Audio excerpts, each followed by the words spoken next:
Sudah, hentikan saya. Tolong hentikan perawatan penunjang hidupnya. Apa artinya hidup jika hanya bisa bernapas seperti ini? Baskoro menatap dingin wajah istrinya yang terbaring dalam keadaan vegetatif, lalu berkata kepada dokter, "Citra, uang yang kau kumpulkan selama 20 tahun akan aku gunakan dengan baik." Namun, Baskoro sama sekali tidak menyadari bahwa jari-jari istrinya yang terbaring di ranjang itu bergetar samar.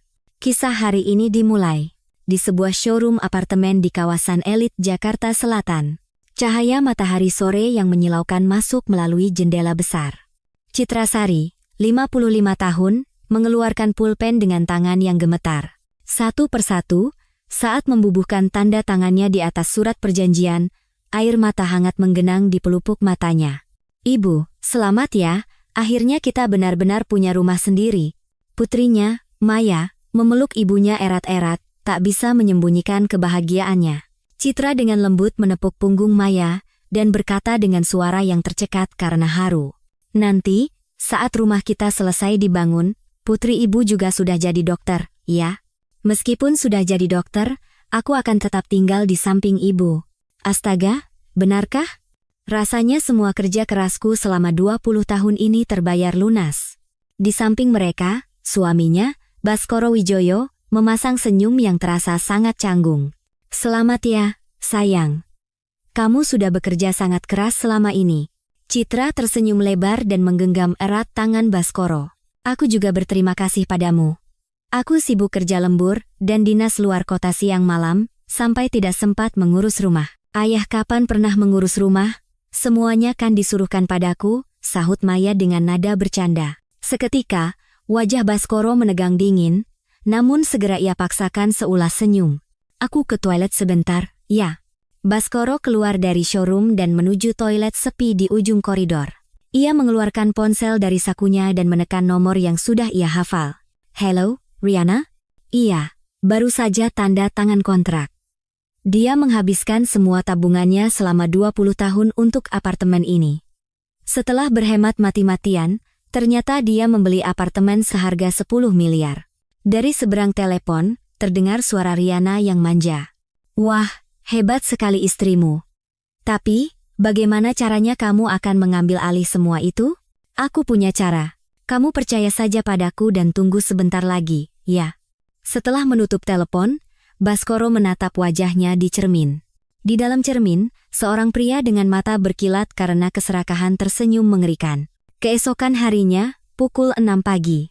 Suara Citra yang sibuk menyiapkan sarapan memenuhi seisi rumah. "Sayang, aku ada presentasi penting hari ini, jadi harus berangkat lebih pagi. Sarapan hari ini kita makan roti panggang saja, ya?" kata Citra sambil bergegas mengenakan pakaiannya. "Citra, kancing bajumu ini sudah mau lepas. Katanya ada presentasi penting?" "Oh, ya. Baju ini memang sudah agak lama. Harus segera aku jahit." "Agak lama katamu? Kamu sudah memakainya bahkan sebelum Maya lahir. Karena kamu hidup hemat seperti inilah kita bisa membeli rumah. Kenapa tiba-tiba jadi aneh begini?" "Bukan begitu, aku hanya kagum padamu Citra, kamu hebat." "Itu pujian, kan?" Sambil berkata begitu, Baskoro dengan terampil menyeduh kopi. "Oh ya, sekalian turun, biar aku periksa mobilmu. Kemarin lampu indikator oli mesinnya menyala." "Oh, benarkah? Aku tidak sadar." "Terima kasih, ya. Kamu memang yang terbaik." Citra mengecup pipi Baskoro sekilas, lalu turun lebih dulu ke parkiran basement. Baskoro segera menyusulnya. "Hah, mobil ini juga sudah terlalu tua. Coba buka kap mesinnya. Aku periksa sebentar." Citra, yang sudah duduk di kursi pengemudi, menekan tombol untuk membuka kap mesin. Baskoro berjalan ke depan mobil, berpura-pura memeriksa ruang mesin. Setelah melirik ke sekeliling, Baskoro dengan cepat menemukan selang minyak rem. Dengan pisau tajam yang disembunyikannya, ia membuat goresan dalam pada selang tersebut. Ia tidak memotongnya sampai putus, melainkan membuatnya agar minyak rem bocor sedikit demi sedikit saat mobil berjalan. "Sudah beres. Kamu boleh berangkat sekarang," kata Baskoro sambil menutup kap mesin seolah tidak terjadi apa-apa. Citra, yang tidak tahu apa-apa, menyalakan mesin dan menurunkan kaca jendela penumpang. "Sayang, Nanti malam kita makan di luar, ya? Kita kan belum merayakan kontrak rumah baru kita. Baiklah. Nanti telepon aku, ya? Hati-hati di jalan. Baskoro melambaikan tangan dengan senyum lebar hingga gusinya terlihat. Saat mobil Citra benar-benar keluar dari parkiran, ujung jari Baskoro bergetar samar. Di jalan tol dalam kota. Jalanan mulai padat oleh kendaraan di jam berangkat kerja. Citra memegang kemudi sambil bersenandung mengikuti alunan musik radio. Tiba-tiba, lampu lalu lintas di depan berubah menjadi merah. Citra dengan santai menginjak rem, tetapi anehnya, kecepatan mobil tidak berkurang sama sekali. Loh, kenapa ini? Dengan panik, Citra menginjak rem sekuat tenaga sekali lagi. Pedal rem amblas sampai ke lantai, tetapi mobil justru melaju kencang tak terkendali. Jangan, tolong berhenti. Citra berteriak sambil membanting setir sekuat tenaga. Mobil itu berdecit keras dan langsung menabrak pembatas jalan. Terdengar suara logam ringsek dan kaca jendela pecah berkeping-keping. Kepala Citra terbentur keras ke setir, dan ia langsung kehilangan kesadaran. Malam itu, di ruang ICU rumah sakit. Di ruangan yang hanya dipenuhi suara mesin, Citra terbaring tak berdaya. Kepalanya dibalut perban tebal, dan selang infus yang tak terhitung jumlahnya terpasang di sekujur tubuhnya. Seorang dokter membolak-balik rekam medis dan menjelaskan dengan suara berat kepada Baskoro dan Maya. Pendarahan di otaknya sangat parah. Operasi sudah kami lakukan, tetapi kami tidak bisa menjamin kapan beliau akan sadar. Kemungkinan besar beliau akan berada dalam kondisi vegetatif. Maya terduduk lemas dan menangis histeris. Ibu, tidak. Ibu, buka matamu. Baskoro mengangkat Maya dan memeluknya. Maya, tenanglah. Ibumu adalah wanita yang kuat. Beliau pasti akan sadar kembali. Baskoro terus menepuk-nepuk punggung Maya. Namun, tatapan mata Baskoro yang memeluk putrinya itu sedingin es. Di luar jendela rumah sakit, hujan dingin mulai turun. Seminggu kemudian, Citra masih belum sadar dari tidur panjangnya. Baskoro keluar dari kamar dan menelepon di ujung koridor. Halo, Riana. Tadi dokter bilang kemungkinan pulihnya hampir tidak ada.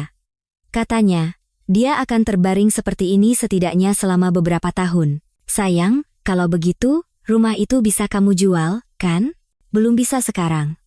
Terlalu banyak mata yang mengawasi. Tunggu sebulan lagi.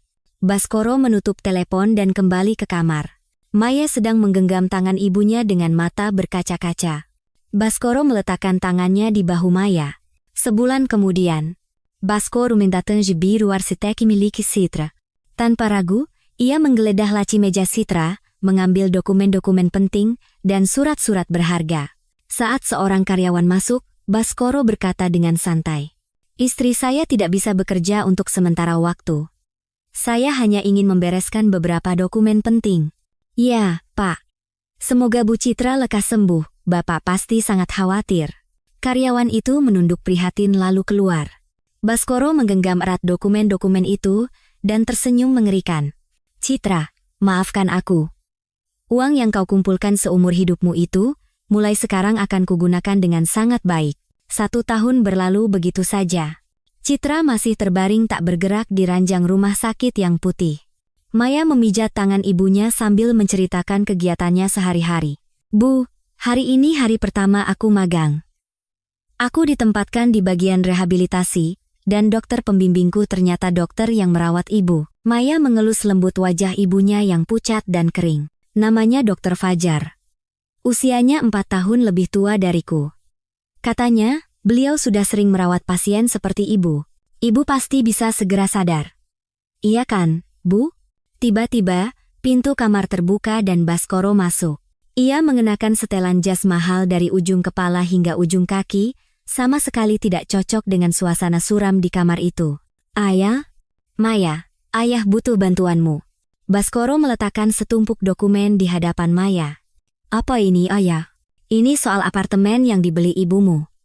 Waktu serah terima sudah dekat, tapi ibumu masih terbaring seperti ini. Kita tidak bisa menempatinya. Jadi, ayah mau menjualnya. Maya bangkit berdiri dengan kaget. Dijual? Itu kan rumah impian seumur hidup ibu. Ibu akan sangat sedih kalau tahu nanti. Biaya rumah sakit ibumu lebih dari 100 juta sebulan. Apa kita sanggup mempertahankan rumah itu? Bentak Baskoro. Maya menahan air matanya dan balas berteriak. Rumah itu dibeli dengan uang hasil kerja keras ibu selama 20 tahun, tanpa tidur. Bagaimana bisa ayah berkata seperti itu? Diam. Aku wali sahnya dan suaminya. Jangan ikut campur urusan orang dewasa. Baskoro mengucapkan kata-kata dingin itu lalu pergi begitu saja. Keesokan harinya, Baskoro duduk di sebuah kantor agen properti. Jual saja sedikit lebih murah dari harga pasar, yang penting cepat laku. Kalau ditawarkan 15 miliar, pasti cepat terjual, kan? Agen itu menjawab dengan mata terbelalak. Bapak membeli seharga 10 miliar dan setahun kemudian menjualnya 15 miliar? Dengan harga ini, pasti banyak yang antre begitu diiklankan. Baskoro mengeluarkan dokumen dan menandatanganinya tanpa ragu. Tangannya tidak gemetar sedikit pun. Seminggu kemudian, Baskoro berada di sebuah bank. Saya ingin mengajukan pinjaman atas nama istri saya, Citra Sari. Saat ini dia sedang dirawat di rumah sakit. Petugas bank memeriksa dokumen dengan teliti. Baik, Pak. Karena Bapak suaminya, tidak ada masalah. Bapak bisa mendapatkan pinjaman hingga 10 miliar rupiah. Baskoro menyerahkan surat kuasa yang sudah dipalsukannya dan menandatanganinya. Apakah aset biro arsiteknya juga bisa dijadikan jaminan? Bisa, Pak. Jika begitu, Bapak bisa mendapatkan pinjaman hingga 15 miliar rupiah. Senyum puas tersungging di bibir Baskoro. Di lounge sebuah hotel mewah di Jakarta, Baskoro dan Riana sedang bersulang dengan gelas sampahnya. Riana tertawa renyah. Sayang, kamu hebat sekali. Aku suka berkencan di tempat seperti ini. Totalnya 30 miliar. Uang hasil jual apartemen 15 miliar dan pinjaman 15 miliar. Cukup untuk kita hidup mewah selamanya, kan? Bisik Baskoro sambil menggenggam tangan Riana. Pertama, kita cari apartemen studio untuk kita tinggal di Jakarta Selatan. Lalu, aku akan memulai bisnis perdagangan yang sudah kuceritakan. Oh, benarkah? Sayang, kalau begitu, boleh belikan tas yang kulihat waktu itu? Pinta Riana dengan suara manja. Tentu saja. Apapun yang Riana mau, akan kubelikan. Malam itu, Maya pulang ke rumah dengan tubuh lelah. Matanya menangkap dokumen-dokumen yang berserakan di atas meja ruang tamu. Dokumen pinjaman dengan nama ibunya tertera dengan jelas. Apa ini? Pinjaman Petnaist miliar? Maya membaca dokumen itu dengan teliti, tak percaya. Tanggal penandatanganannya jauh setelah ibunya kecelakaan dan dirawat di rumah sakit. Ayah mencuri dokumen ibu dan memalsukannya. Dengan tangan gemetar, Maya mengeluarkan ponselnya dan memotret semua dokumen itu. Tangannya begitu gemetar hingga fotonya terus-terusan buram. Keesokan harinya di rumah sakit. Di bagian rehabilitasi, Maya bertanya dengan hati-hati kepada Dr. Fajar. Dokter, apakah Anda pernah melihat pasien dalam kondisi vegetatif seperti ibu saya bisa sadar kembali? Dr. Fajar menjawab dengan suara hangat sambil membolak-balik rekam medis. Tentu saja. Secara medis memang sulit dijelaskan, tetapi ada kasus-kasus pemulihan yang ajaib. Benarkah? Apakah ibu saya juga punya kemungkinan itu? Mata Maya langsung berkaca-kaca. Dr. Fajar berkata dengan lembut untuk menenangkannya. Dari rekam medis ibu Anda, masih ada respons gelombang otak yang sangat tipis. Jangan pernah kehilangan harapan. Seminggu kemudian, Baskoro dan Riana menandatangani kontrak sebuah apartemen studio mewah di pusat Jakarta dengan pemandangan kota. Sayang, ini seperti mimpi. Pemandangan dari jendela indah sekali, teriak Riana dari balkon. Uang jaminannya 500 juta, sewa bulanannya 50 juta. Tapi uang segitu sekarang bukan apa-apa bagiku, kata Baskoro dengan sombong. Kantor perusahaan dagangku juga di dekat sini, sekarang tinggal menghasilkan uang saja. Mereka bersulang dengan gelas anggur, merayakan keserakahan mereka. Sejak hari itu, Maya menulis buku harian setiap malam. Ia mulai mencatat semua perilaku mencurigakan ayahnya. Maya meletakkan pulpennya dan menatap kegelapan di luar jendela. Ibu, tolong sadarlah. Ayah menggelapkan semua uang hasil jerih payahmu seumur hidup. Di bagian rehabilitasi, Dr. Fajar mengusulkan metode perawatan baru kepada Maya. Ada program rehabilitasi baru yang dikembangkan di Amerika. Kita bisa memijat otot pasien setiap hari dan melakukan latihan sendi agar tidak kaku. Saya akan lakukan apapun, dokter, seru Maya dengan putus asa. Saya akan bantu. Setiap pulang kerja, saya akan mampir ke kamar ibu Anda dan melakukannya bersama. Kata-kata hangat dokter. Fajar membuat Maya tersenyum tipis untuk pertama kalinya. Terima kasih banyak, dokter, terima kasih. Mereka berdua langsung menuju kamar Citra. Dokter Fajar dengan hati-hati mulai menggerakkan lengan Citra. Harus dilakukan dengan sangat pelan dan lembut seperti ini. 3 kali sehari, selama 30 menit. Maya juga memegang lengan ibunya yang lain dan mengikuti gerakan dokter Fajar. Ibu dengar? Dokter dan aku akan melatihmu setiap hari seperti ini. Jadi, tolong, ibu harus sadar. Saat itu juga, jari-jari Citra bergerak sangat samar. Maya menahan napas dan menatap dokter Fajar. Dokter, barusan. Jari ibu saya. Tenang, Mbak Maya. Bisa jadi itu hanya refleks biasa. Tapi yang jelas, ini pertanda yang sangat baik. Mari kita lanjutkan. Wajah keduanya mulai dipenuhi secercah harapan. Sementara itu, di kantor baru Baskoro, di ruang yang berkilauan dengan interior mewah, Baskoro berdiri di hadapan para karyawannya. Kontrak untuk barang-barang dari Tiongkok hari ini sudah selesai semua, Pak Direktur. Target penjualan bulan ini adalah 5 miliar. Laporan dari stafnya membuat Baskoro tersenyum puas. Bagus sekali. Kerja bagus semuanya. Malam ini, kita makan malam di restoran termahal di Jakarta. Saya yang traktir. Para karyawan bersorak gembira. Baskoro mencibir dalam hati. Citra, apa yang kau capai dalam 20 tahun, aku bisa melakukannya hanya dalam setahun. Saat itu juga, Maya, saat merapikan dokumen ibunya, menemukan fakta yang mengejutkan. Dari rekening utama ibunya, sejumlah besar uang ditarik setiap hari. Apa ini semua? 100 juta sehari? Maya memeriksa riwayat transaksi satu persatu. Butik mewah, restoran mahal, hotel, lapangan golf, semuanya adalah pengeluaran Baskoro. Bagaimana bisa ayah melakukan ini? Maya merasakan amarah yang mendidih. Ia memotret semua bukti dan menyimpannya. Ia melakukannya agar suatu hari nanti, saat ibunya sadar, ia bisa mengembalikan semuanya. 2 tahun setelah kecelakaan. Sebuah ballroom hotel mewah di Jakarta dipenuhi dengan cahaya gemerlap dan musik yang hingar-bingar. Baskoro, dengan setelan rapi, naik ke atas panggung memegang mikrofon. Terima kasih kepada semua yang telah hadir untuk merayakan ulang tahun pertama perusahaan kami. Berkat Anda semua, kami berhasil mencapai penjualan 30 miliar di tahun pertama. Tepuk tangan meriah membahana. Riana, yang mengenakan gaun merah ketat, menghampiri Baskoro. Semua ini berkat kemampuan luar biasa direktur kita, Pak Baskoro. Mari kita bersulang untuk beliau. Suara denting gelas sampahnya memenuhi ballroom. Baskoro memeluk erat pinggang Riana dan berbisik di telinganya. Setelah pesta ini, kita pergi beli jam tangan yang kamu inginkan itu, yang harganya 500 juta. Oh, sayang. Kamu yang terbaik. Aku cinta kamu. Riana mencium pipi Baskoro dengan gembira. Keesokan paginya, di kantor Baskoro, seorang staf akuntansi berlari masuk dengan wajah pucat. Pak Direktur, gawat. Pemasukan bulan ini jauh lebih sedikit dari perkiraan. Mitra bisnis dari Tiongkok terus menunda pembayaran. Jadi berapa selisihnya? Tidak sampai setengah dari target. Hanya masuk sekitar 500 juta.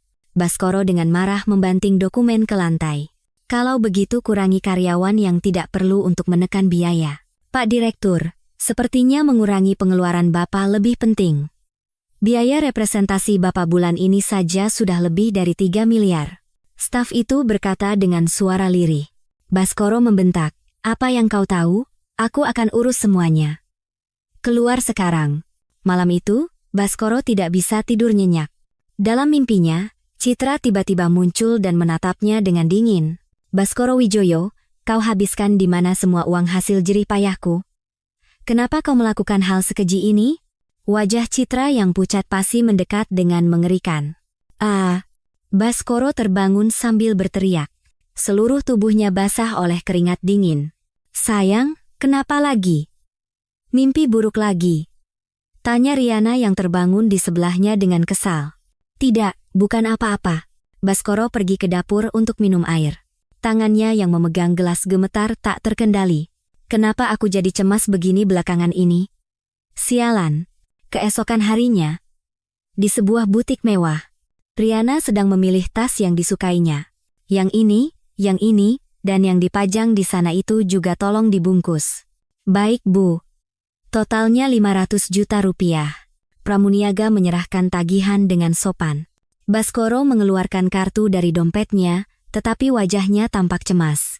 Sayang, kenapa wajahmu begitu? Apa kamu merasa sayang dengan uang yang aku pakai? Tegur Riana dengan tidak senang. Bukan begitu. Beli saja semua yang kamu mau. Baskoro memaksakan senyum dan menyerahkan kartunya. Di saat yang sama, di rumah sakit, Maya, tanpa absen sehari pun, memijat lengan dan kaki ibunya yang kaku, membantunya melakukan latihan rehabilitasi. Dokter Fajar yang berada di sisinya memberikan semangat. Mbak Maya, Anda luar biasa. Saya belum pernah melihat wali pasien yang merawat dengan begitu tekun. Saya percaya ibu saya pasti akan sadar, dokter. Pasti. Maya menggenggam tangan ibunya dan berbisik.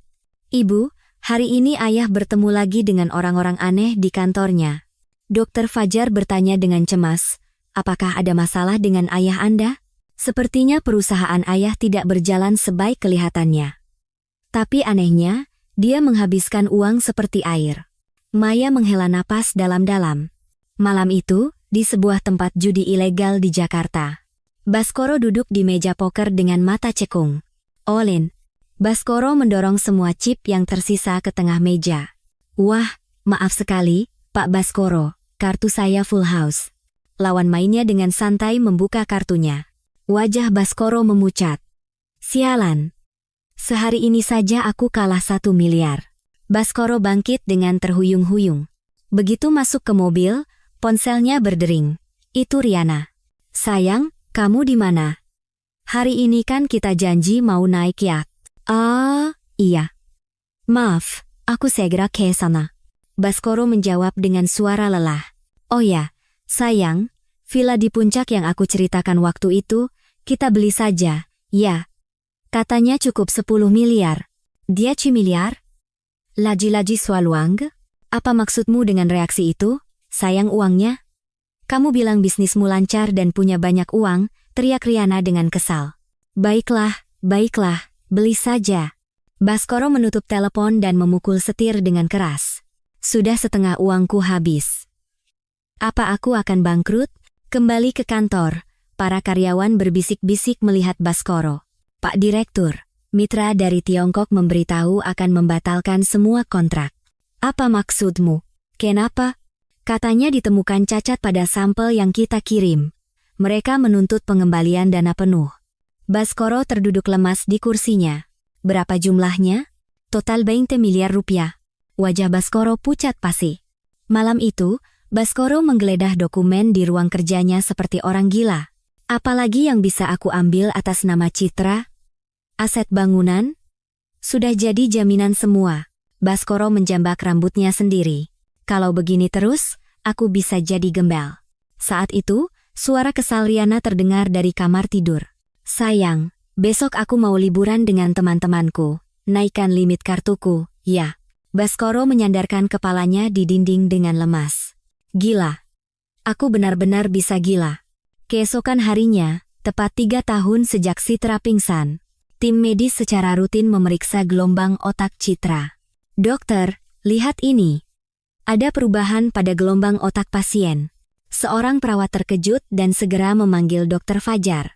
Dokter Fajar menatap monitor dengan saksama. Benar. Gelombang otaknya menjadi jauh lebih aktif. Ada kemungkinan kesadarannya akan kembali. Kita harus segera hubungi walinya. Dokter Fajar segera menelepon Maya. Mbak Maya, tolong segera ke rumah sakit. Ada perubahan besar pada kondisi ibu Anda. Maya berlari hingga terengah-engah dan membuka pintu kamar. Dokter, ibu saya, gelombang otaknya hampir mencapai level normal. Ini keajaiban. Beliau bisa saya segera sadar. Maya menggenggam erat tangan ibunya, membasahinya dengan air mata. Ibu, apa kau dengar suaraku? Ini Maya. Ibu, ayo bangun. Pada saat itu, kelopak mata Citra bergetar samar. Di saat yang sama, di kantor Baskoro, para karyawan satu persatu mengemasi barang-barang mereka dan pergi. Pak Direktur, saya juga bekerja sampai akhir bulan ini saja. Gaji sudah 3 bulan tidak dibayar, saya tidak tahan lagi. Hei, sabar sedikit lagi, sebentar lagi akan ada uang besar masuk. Teriak Baskoro, tetapi karyawan itu hanya menunduk dan pergi. Saat itu, Riana masuk ke kantor. Tangannya penuh dengan tas belanjaan mewah. Sayang, aku habis belanja, tapi katanya limit kartuku sudah habis. Apa maksudnya? Riana, bisakah kita berhemat untuk sementara waktu? Perusahaan sedang sulit. Apa? Kamu bilang akan memberiku segalanya, akan bertanggung jawab seumur hidup. Riana membanting tas-tas belanjaannya ke lantai. Baskoro mengepalkan tinjunya, tetapi ia menahan diri dan tidak berkata apa-apa. Malam itu, Baskoro kembali mengalami mimpi buruk. Kali ini, Citra bangkit dari ranjang rumah sakit, berlumuran darah, dan berjalan ke arahnya. Baskoro Wijoyo, di mana kau sembunyikan semua uangku? Kau yang menghancurkan segalanya. Tidak. Jangan mendekat. Pergi. Baskoro terbangun sambil berteriak. Ia tidak tahu apakah yang mengalir di dahinya keringat dingin atau air mata. Kalau begini terus, aku bisa gila. Aku akan gila lebih dulu. Baskoro berlari ke kamar mandi dan membasuh wajahnya dengan air dingin. Di cermin, tampak seorang pria yang hancur karena keserakahan dan kecemasan. Pukul 3 dini hari. Seluruh rumah sakit terlelap, hanya suara sepatu perawat yang terdengar di koridor yang dingin. Maya tertidur pulas di kursi kecil. Selama 3 tahun terakhir, menjaga ibunya tanpa absen sehari pun telah menjadi rutinitasnya. Tiba-tiba, jari-jari Citra bergerak kejang. Awalnya sangat samar, tetapi perlahan gerakannya menjadi semakin jelas dan besar. Gerakan kecil itu seolah membangunkan Maya, yang langsung membuka matanya. Ibu? Kelopak mata Citra mulai bergetar. Sangat perlahan, mata yang tertutup rapat itu terbuka. Itulah saat pertama kalinya ia melihat cahaya dunia setelah 3 tahun yang panjang. Ibu, kau benar-benar sadar? Maya menangis terseduh-seduh, air matanya membasahi wajah ibunya. Citra mencoba berbicara, tetapi bahkan desisan pun tidak keluar. Lehernya yang lama tidak digerakkan telah kaku seperti semen. Ibu, tidak apa-apa, Bu. Jangan bicara apa-apa, aku akan panggil dokter. Maya dengan panik menekan tombol panggilan darurat. Tak lama kemudian, Dokter Fajar berlari dari ruang jaga dengan terengah-engah. Ibu saya sudah sadar. Dokter Fajar mengeluarkan senter kecil dan memeriksa reaksi pupil mata Citra. Luar biasa. Reaksi pupilnya normal, dan kesadarannya tampak sepenuhnya jernih. Citra mengangkat tangannya yang gemetar, menunjuk ke atas meja. Di sana ada segelas air. Anda haus? Saya akan memberikannya perlahan. Dokter Fajar meneteskan beberapa tetes air ke bibir Citra dengan pipet. Citra dengan susah payah menelan ludah keringnya dan meminum air itu. Maya menggenggam erat tangan ibunya. Ibu. Ibu tertidur selama 3 tahun. Air mata panas mengalir di pipi Citra. Citra perlahan mengangkat tangannya dan mengelus pipi Maya. Keesokan paginya, Dokter Fajar datang membawa hasil pemeriksaan lengkap. Ini benar-benar sulit dipercaya, tetapi fungsi otak ibu hampir kembali normal. Hanya saja, karena terlalu lama berbaring, otot-ototnya mengalami atrofi parah. Diperlukan terapi rehabilitasi yang intensif. Maya membuka tas dokumen yang dibawanya. Di dalamnya ada buku harian yang ia tulis selama 3 tahun dan semua bukti kejahatan Baskoro. Ibu, sebelum pulih sepenuhnya, ibu harus melihat ini. Maya mulai menjelaskan satu persatu perbuatan keji yang dilakukan Baskoro. Tentang menjual rumah hasil jerih payah ibunya, tentang mengambil pinjaman besar dengan memalsukan tanda tangan ibunya, tentang menggelapkan uang dengan menjaminkan perusahaannya. Selama melihat dokumen-dokumen itu, mata Citra tidak berkedip. Wajahnya menunjukkan amarah yang tak tertahankan dan pengkhianatan yang mendalam. Ibu, maafkan aku. Seharusnya aku bisa mencegahnya. Maya menunduk sambil terisak.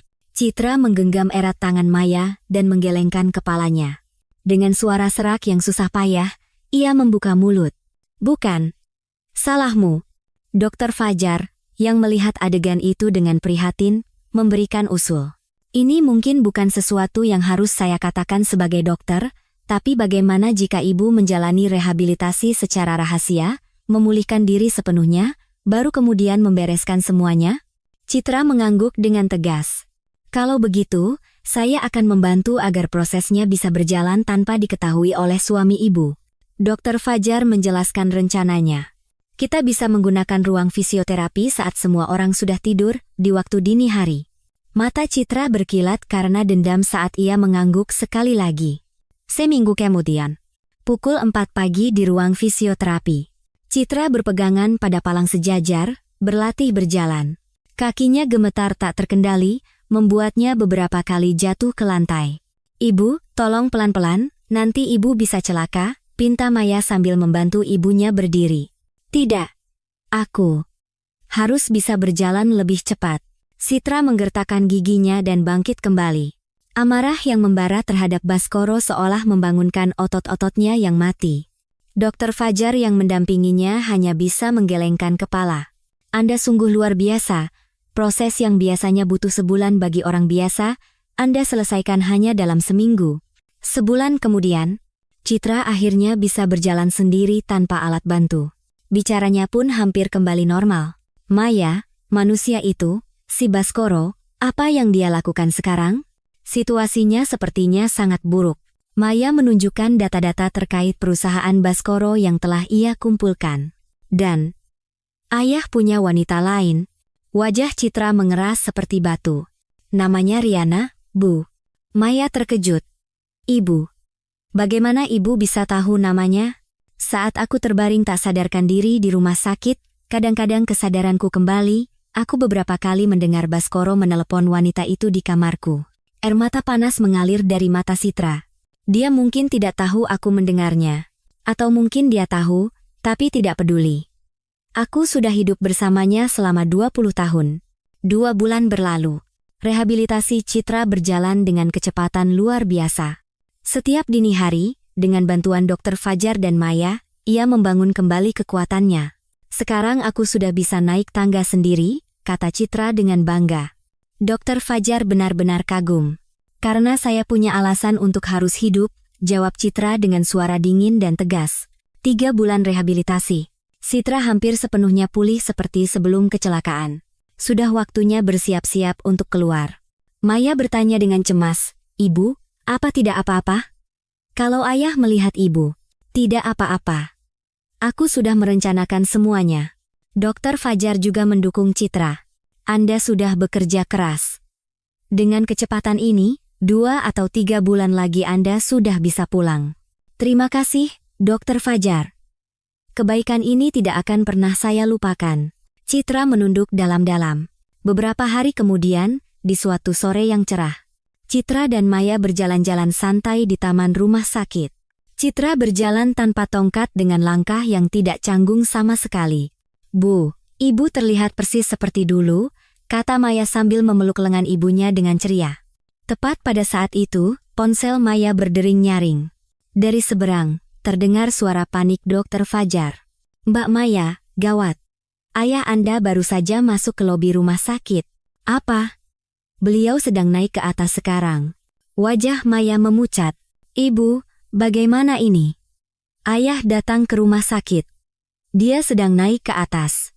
Citra sempat panik, tetapi segera menenangkan diri. "Tenang. Cepat kembali ke kamar." Mereka berdua berlari ke lift. Untungnya, mereka menaiki lift yang berbeda dengan Baskoro. Sesampainya di kamar, ranjang yang kosong langsung terlihat. "Ibu, cepat berbaring." Citra segera merebahkan dirinya di ranjang. Maya dengan cekatan mengacak-acak rambut ibunya dan menarik selimut hingga ke leher. "Tutup matamu, Bu. Apapun yang terjadi, jangan bergerak." Suara langkah kaki berat terdengar semakin dekat di koridor. Pintu kamar terbuka, dan Baskoro masuk. "Oh, Maya, kamu di sini rupanya," kata Baskoro acuh tak acuh. "Iya, aku datang menjenguk ibu.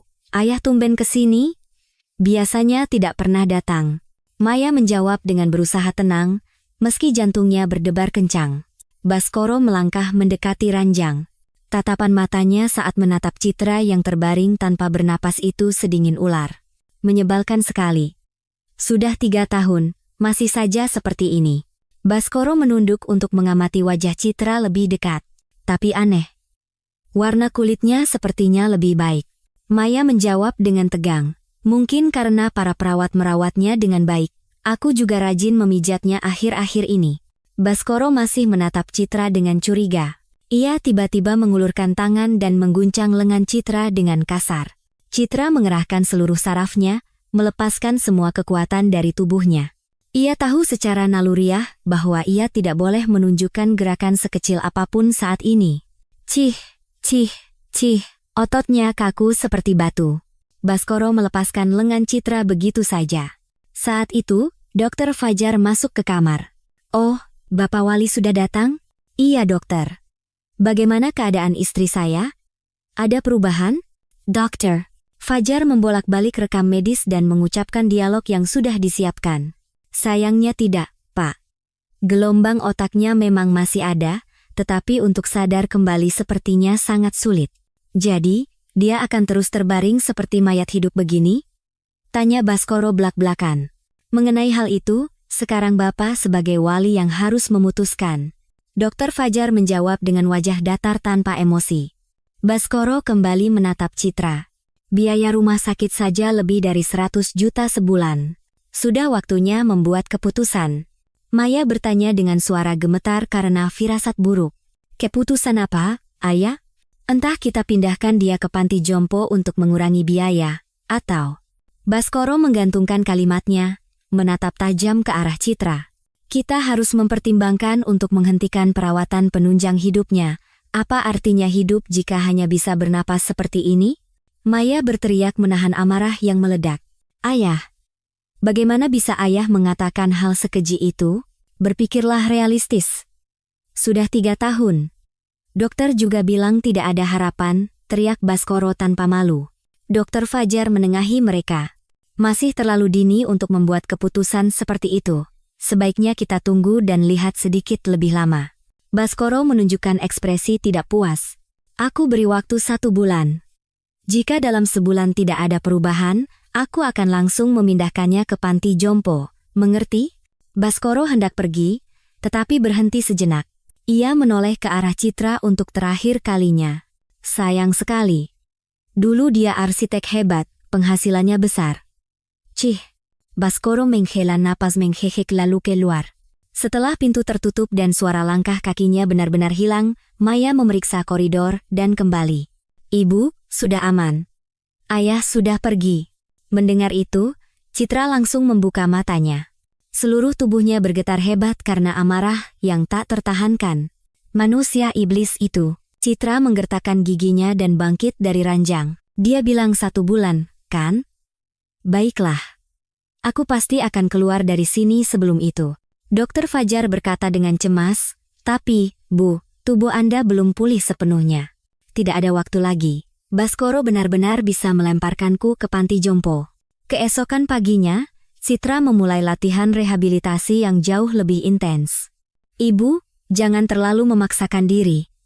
Nanti ibu bisa pingsan. Pinta Maya sambil menangis. Tidak apa-apa, aku bisa melakukannya. Citra berlari di atas treadmill, keringat bercucuran seperti hujan.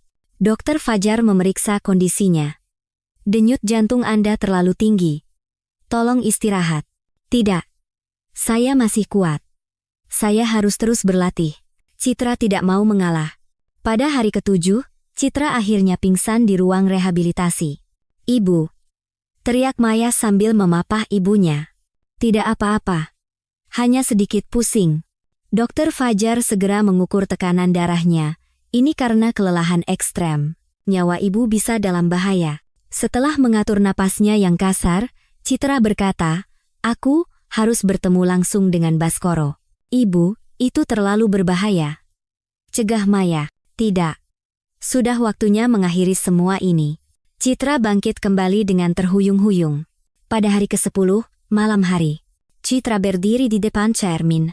Setelah sekian lama, ia merias wajahnya dengan hati-hati dan menyisir rambutnya dengan rapi. Ibu, sudah waktunya pergi. Maya menyerahkan setelan hitam yang sudah disiapkannya. Ibu yakin bisa pergi sendiri? Tentu. Ini adalah pertarunganku yang harus aku selesaikan sendiri, kata Citra dengan suara mantap. Dokter Fajar bertanya dengan cemas, Anda yakin tidak apa-apa? Ya. Selama 3 tahun ini, saya bertahan hanya untuk menunggu saat ini. Citra menjawab dengan ekspresi tegas. Sebelum meninggalkan kamar, Citra menoleh ke ranjang tempat ia terbaring selama 3 tahun. Tidak akan ada lagi momen dalam hidupku di mana aku hanya bisa terbaring. Langkahnya lebih tegas dan mantap dari sebelumnya. Akhirnya, Citra berdiri di depan gedung kantor Baskoro. Dunia luar yang ia hadapi lagi setelah 3 tahun terasa asing sekaligus akrab. Citra menatap papan nama megah di pintu masuk gedung. Global Trade Corporation. Senyum dingin tersungging di bibir Citra. Jadi, kau membangun semua ini dengan uang hasil darah dan keringatku. Citra naik lift ke lantai 5. Ia berdiri di depan pintu kantor dengan plakat nama Direktur Baskoro Wijoyo. Setelah mengambil napas dalam-dalam, ia membuka pintu tanpa ragu. Di hadapannya, terbentang kantor mewah yang dipenuhi barang-barang mahal. Baskoro sedang duduk di belakang meja besar, memeriksa dokumen. Di sampingnya, Riana berdiri mengenakan gaun merah ketat. Sayang, cepat selesaikan dokumen ini. Kamu kan sudah janji mau menemaniku belanja di mal hari ini, kata Riana dengan suara manja sambil bersandar di bahu Baskoro. Iya, sebentar lagi. Tunggu sebentar. Baskoro mengangkat kepalanya dengan malas dan melihat Citra yang berdiri di pintu. Pulpen yang dipegangnya jatuh ke lantai dengan suara keras. Citra, bagaimana kau? Wajah Baskoro pucat pasi. Ia bangkit berdiri, lalu terduduk kembali seolah kakinya lemas. Lama tidak bertemu, Baskoro Wijoyo, sapa Citra dengan suara yang luar biasa tenang. Riana bertanya dengan kaget, sayang, siapa wanita ini? Aku istri Baskoro Wijoyo, Citra Sari. Jawab Citra sambil menatap tajam ke arah Riana. Apa, istri? Bukankah kau bilang dia dalam kondisi vegetatif? Riana menatap Baskoro dengan tak percaya. Baskoro masih tergagap seperti melihat hantu. Bagaimana ini bisa terjadi? Kau kan di rumah sakit. Kenapa? Kaget? Aku sudah sadar 3 bulan yang lalu. Butuh sedikit waktu untuk rehabilitasi. Citra berjalan maju perlahan dengan suara sepatu haknya yang menggema. Untungnya, putriku mencatat semuanya dengan lengkap, semua perbuatan kejimu selama 3 tahun ini. Citra melemparkan tumpukan dokumen tebal ke atas meja. Menjual rumahku, mengambil pinjaman atas namaku, memalsukan berbagai dokumen, semua buktinya ada di sini. Baskoro menatap dokumen itu dengan tangan gemetar. Tidak, ini salah paham. Citra, aku bisa jelaskan semuanya. Memalsukan tanda tanganku dan menggelapkan uang 30 miliar itu salah paham, hardik Citra dengan suara sedingin es. Riana, bagaimana rasanya menghancurkan rumah tangga orang lain dan menghiasi dirimu dengan uang orang lain? Citra menatap Riana dengan tatapan tajam. Apa? Aku tidak merebut apa-apa. Dia yang mengejarku lebih dulu. Jawab Riana tanpa rasa malu. Iya. Pasangan yang sangat serasi. Pencuri dan pelacur tak tahu malu, cibir Citra. Baskoro berteriak, hai, jaga bicaramu. Aku masih suamimu. Seorang manusia yang mencoba membunuh istrinya dengan merusak rem mobilnya. Berani menyebut diri suami? Pernyataan bom dari Citra membuat tubuh Baskoro membeku di tempat. Apa yang kau bicarakan? Omong kosong. Ada bukti. Tentu saja. Rekaman CCTV di parkiran apartemen yang menunjukkan kau mengutak-atik mobilku sehari sebelum kecelakaan terekam dengan sangat jelas. Citra menunjukkan sebuah flash disk kecil. Pada saat itu, kaki Baskoro benar-benar lemas. Ia terduduk di kursinya. Tidak. Itu. Bukan.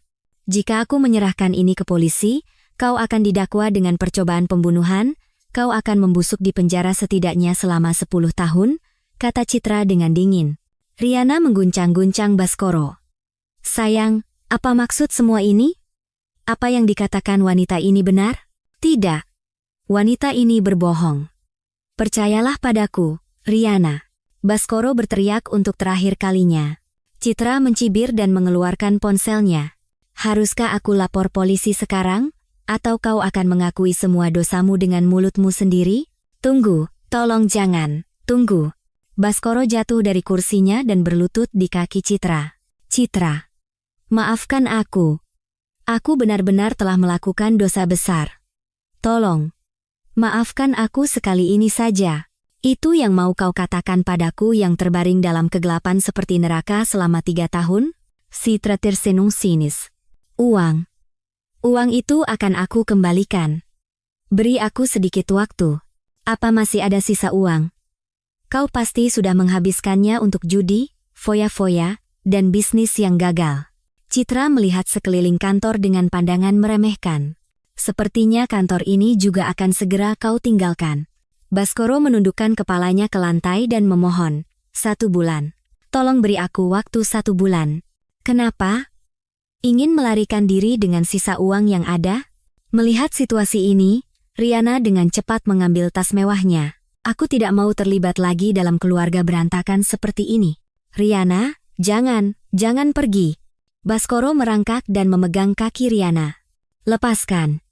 Jangan sentuh aku, dasar calon pembunuh. Kau juga sudah tidak punya uang, kan? Riana menendang Baskoro seperti melihat serangga dan pergi tanpa menoleh ke belakang. Baskoro terduduk di tempat dan memegangi kepalanya. Citra merapikan dokumen dan memberikan ultimatum terakhir. Siapkan surat cerai sampai besok. Dan selesaikan semua utang atas namaku dengan bersih. Citra, tolong. Demi Maya.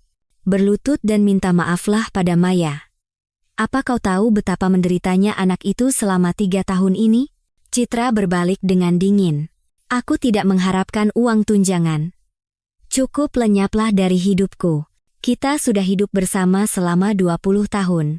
Renjik Baskoro seperti anak kecil. Dan kau yang pertama mengkhianati 20 tahun itu dan mencoba mengambil nyawaku, kata Citra sambil berjalan menuju pintu. Saat hendak keluar, Baskoro berteriak histeris.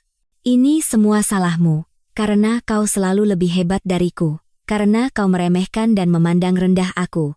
Citra menghentikan langkahnya. Jadi kesuksesanku begitu mengganggumu? Padahal kau hidup mewah seumur hidup dengan uangku.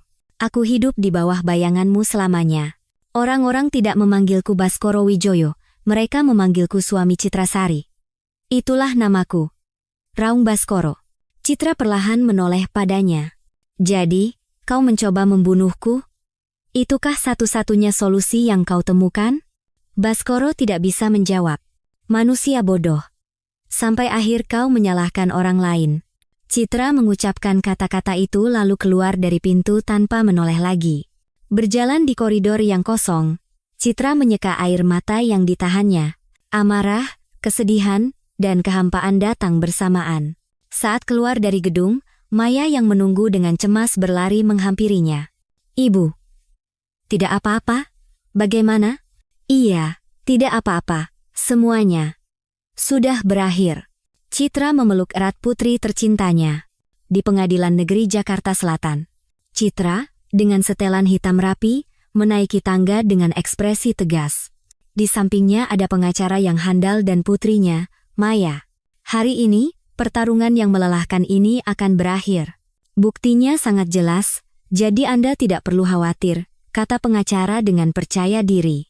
Di ruang sidang, hakim mulai membacakan putusan. Semua surat perjanjian yang dibuat secara ilegal oleh terdakwa Baskoro Wijoyo dengan memalsukan tanda tangan adalah batal demi hukum. Baskoro yang duduk di kursi terdakwa menundukkan kepalanya. Di sampingnya tidak ada pengacara maupun keluarga, membuatnya tampak semakin menyedihkan. Terdakwa juga diwajibkan untuk segera melunasi pinjaman sebesar 15 miliar rupiah yang diambil dengan menyalahgunakan nama penggugat. Hakim mengetuk palu 3 kali. Sidang selesai. Citra bangkit dan keluar dari ruang sidang tanpa menoleh. Maya memeluk lengan ibunya. Ibu, sekarang benar-benar sudah berakhir. Iya. Beban yang berat akhirnya terangkat. Saat mereka keluar dari gedung pengadilan, seorang pria tua berusia 70-an yang berwibawa mendekati mereka. Ia tersenyum hangat. Permisi, apakah Anda arsitek Citrasari? Citra menoleh dengan kaget. Iya, saya Citrasari. Nama saya Hartono. Apakah Anda ingat sebuah perpustakaan anak-anak kecil yang Anda rancang 30 tahun lalu saat Anda masih baru? Citra berpikir sejenak lalu matanya membulat. Ah, Apakah maksud Anda perpustakaan kecil di Jakarta Timur? Benar.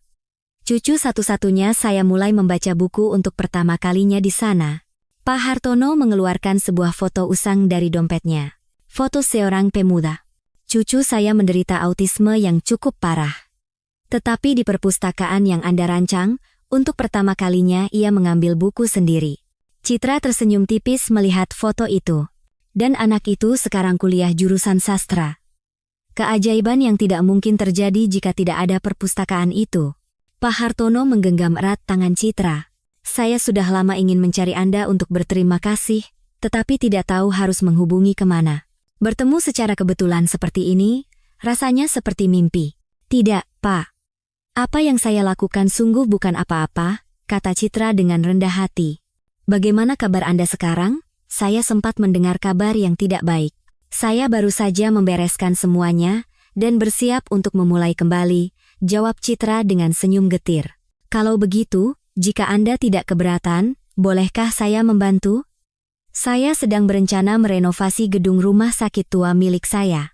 Pak Hartono menyerahkan kartu namanya. Tertulis Ketua Yayasan Hartono. Saya ingin mengubahnya menjadi pusat rehabilitasi anak-anak yang sakit. Akan menjadi kehormatan besar bagi saya jika Bu Citra yang merancangnya. Citra terkejut.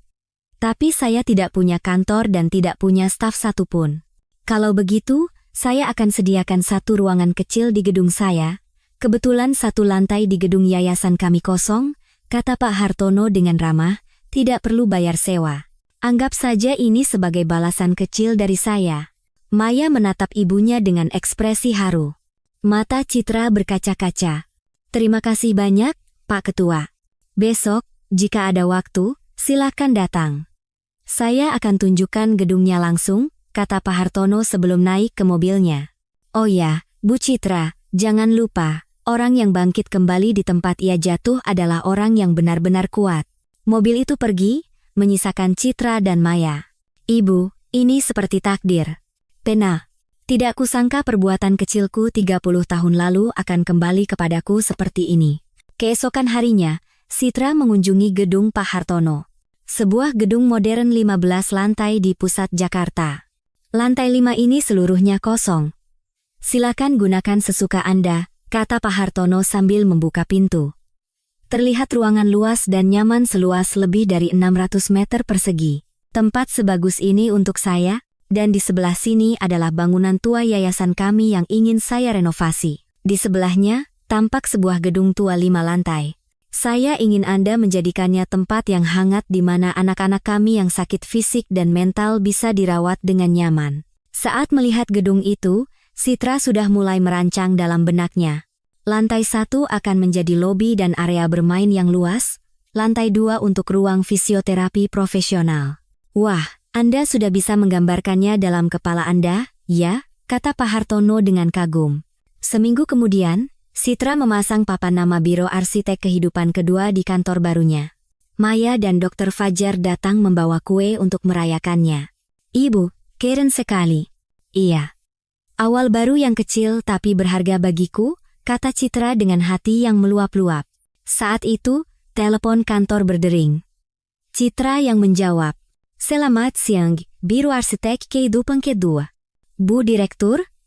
Saya Budi, yang dulu bekerja di bawah Ibu. Oh, Pak Budi. Saya dengar Ibu memulai kembali. Apakah masih ada posisi untuk saya bekerja lagi di bawah Ibu? Citra terkejut. Benarkah? Tapi saya belum bisa memberikan gaji yang layak. Tidak apa-apa, Bu. Bagi saya, bisa bekerja bersama Ibu lagi lebih penting daripada uang. Setelah itu, telepon-telepon ajaib terus berdatangan. Rekan-rekan yang dulu percaya dan mengikutinya satu persatu mulai kembali. Sebulan kemudian, 5 karyawan telah berkumpul di kantor Citra. Semuanya adalah orang-orang yang pernah bekerja dengannya dan memiliki kerja tim yang hebat. Baiklah, mari kita mulai lagi secara resmi. Citra membentangkan gambar rancangan. Kita harus berhasil dalam proyek Pak Hartono. Ini adalah karya pertama kita yang berharga. Para karyawan mengangguk dengan semangat. Sejak hari itu, lampu di kantor tidak pernah padam hingga larut malam. Citra berpikir sambil menggambar garis-garis di atas kertas rancangan. Ya, Inilah awal dari kehidupanku yang sebenarnya. Dari jendela kantor, pemandangan malam Jakarta yang indah berkilauan seperti permata. 3 bulan kemudian, rancangan proyek Pak Hartono akhirnya selesai. Luar biasa. 100 kali, 1000 kali lebih baik dari yang saya bayangkan. Pak Hartono tidak henti-hentinya memuji saat melihat maket yang sudah jadi. Anak-anak pasti akan sangat menyukainya. Ruang yang cerah dan hangat seperti ini, seperti mimpi. Pada hari peletakan batu pertama, banyak orang datang untuk memeriahkan acara. Banyak wartawan juga hadir. Saya dengar ini adalah proyek pertama dari seorang arsitek yang bangkit secara ajaib setelah 3 tahun dalam kondisi vegetatif. Bisakah Anda memberikan sepatah kata untuk memberikan harapan kepada masyarakat? Tanya seorang wartawan. Citra memegang mikrofon dan berkata dengan tenang. Saya memang sempat terjatuh, tetapi saya bangkit kembali. Mulai sekarang, saya ingin membuat arsitektur yang memberikan ruang yang lebih berarti dan hangat bagi orang-orang. Orang-orang memberikan tepuk tangan yang meriah. Saat itu, dari kejauhan, Baskoro menyaksikan pemandangan itu. Dengan penampilan yang kumal dan menyedihkan, ia mengintip dari balik pagar proyek. Citra melihatnya, tetapi berpura-pura tidak peduli dan mengalihkan pandangannya. Baskoro menundukkan kepalanya dan menghilang di antara kerumunan. Ibu, tadi ya, bisik Maya di telinga Citra. Aku lihat. Tapi dia bukan lagi siapa-siapa bagi kita. Citra merangkul bahu putrinya dengan hangat. Di Balai Kota DKI Jakarta. Presentasi akhir kompetisi desain perpustakaan umum senilai ratusan miliar rupiah sedang berlangsung. Citra berdiri di podium, memimpin presentasi dengan suara yang tenang namun kuat. Perpustakaan yang kami, Biro Arsitek Kehidupan Kedua, usulkan bukanlah sekadar gudang penyimpanan buku. Ini akan menjadi ruang tamu bagi semua warga kota dan tempat peristirahatan jiwa. Di layar besar, muncul gambar-gambar rancangan indah yang lahir dari tangan Citra. Sebuah bangunan ramah lingkungan di mana kaca dingin bertemu dengan kayu hangat. Lantai 1 tidak memiliki undakan sama sekali, sehingga kursi roda atau kereta bayi bisa masuk tanpa kesulitan. Papan penunjuk braille dan sistem panduan suara untuk tunanetra tersedia di mana-mana. Para juri yang tadinya duduk dengan wajah kaku mulai mengangguk-angguk. Atapnya dijadikan taman kecil bagi warga, menjadi tempat istirahat di tengah hiruk-pikuk kota. Setelah presentasi selesai, tepuk tangan meriah membahana di dalam ruangan. Seminggu kemudian, telepon dari Balai Kota datang. Ibu Citra Sari, selamat. Dengan suara bulat dari para juri, desain Anda terpilih sebagai pemenang. Citra meletakkan gagang telepon dan berteriak kepada para karyawannya. Teman-teman, kita berhasil. Kita berhasil. Kantor kecil itu dipenuhi sorak-sorai gembira. Pada hari peletakan batu pertama perpustakaan, bahkan gubernur pun hadir. Perpustakaan yang kita mulai bangun hari ini memiliki arti yang sangat istimewa. Karena ini dirancang langsung oleh Ibu Citra Sari, yang bangkit secara ajaib setelah 3 tahun terbaring sakit. Perpustakaan ini akan menjadi simbol kebangkitan dan harapan bagi kita semua. Ratusan warga yang memenuhi lapangan memberikan tepuk tangan yang meriah. Citra mengangkat sekop dengan tangan bersarung putih dan melakukan peletakan batu pertama dengan haru. Banyak wartawan mengerumuninya. Ibu Citra, dengan semangat apa Anda merancang proyek ini? Saya ingin menciptakan ruang di mana semua orang di dunia ini, tanpa diskriminasi apapun, dapat secara setara mendekati cahaya pengetahuan, jawab Citra dengan suara tenang dan mantap. Malam itu, telepon di kantor Citra tak henti-hentinya berdering. Ibu Citra, bisakah Anda merancang gedung baru untuk grup kami? Ada proyek perumahan ramah lingkungan terbesar di Indonesia, kami mohon partisipasi Anda. Kantor kecil Citra dalam sekejap menjadi pusat perhatian dunia arsitektur. Sebulan kemudian, kantor terasa sesak. Jumlah karyawan tiba-tiba bertambah menjadi 20 orang. Bu Direktur, sepertinya kita harus memperluas kantor, usul Budi dengan hati-hati. Kebetulan Pak Hartono dengan baik hati menawarkan lantai di sebelah untuk kita gunakan juga, jawab Citra dengan senyum bahagia. Suatu malam, Dr. Fajar datang mengunjungi kantor bersama Maya. Di tangan mereka ada kotak makanan hangat. Ibu, kami datang karena khawatir Ibu melewatkan makan malam. Saya yang mengajak Mbak Maya, karena sepertinya Ibu Direktur sangat sibuk, kata Dr. Fajar sambil membuka kotak makanan dengan ramah. Citra memandang keduanya bergantian. Pemandangan mereka berdua yang menyiapkan makanan bersama terlihat begitu mesra seperti pasangan kekasih lama. Oh, terima kasih. Kebetulan aku sedang lapar. Mereka bertiga duduk bersama dan menikmati makanan yang penuh perhatian itu. Dokter Fajar, bagaimana pekerjaan di rumah sakit? Saat ini sedang ada seleksi promosi kepala bagian rehabilitasi di rumah sakit kami, tambah Maya dengan bangga seolah itu adalah urusannya sendiri. Mungkin dia akan menjadi kepala bagian termuda dalam sejarah rumah sakit. Dr. Fahar tersenyum malu-malu. Citra tersenyum senang melihat mereka. Tatapan mereka satu sama lain penuh dengan kasih sayang yang hangat. Nanti juga mereka akan tahu sendiri, pikir Citra dalam hati dan tidak berkata apa-apa. Suatu hari, saat pembangunan perpustakaan sedang berjalan, seorang ketua grup bisnis besar, yang dianggap sebagai legenda hidup di dunia arsitektur, datang ke lokasi tanpa pemberitahuan. Bu Citra, seperti yang saya dengar, sebuah bangunan yang sangat mengesankan sedang lahir. Terima kasih atas pujiannya, Pak Ketua. Apakah Anda berminat untuk berpartisipasi dalam proyek yang sedang dijalankan oleh grup kami? Membangun pusat kebudayaan terpadu terbesar di Asia. Citra terkejut. Kantor sekecil kami sepertinya tidak akan mampu menangani proyek sebesar itu. Saya tidak melihat ukuran perusahaan, saya ingin bekerja dengan kemampuan arsiteknya. Pikirkan baik-baik dan hubungi saya. Ketua itu memberikan kartu namanya dan pergi. Malam itu, Citra menelepon Maya. Ibu, hebat sekali. Proyek grup bisnis sebesar itu. Aku belum memutuskan. Ini proyek yang terlalu besar untuk kita. Ibu pasti bisa. Aku jamin. Dukungan kuat dari putrinya memberikan Citra keberanian.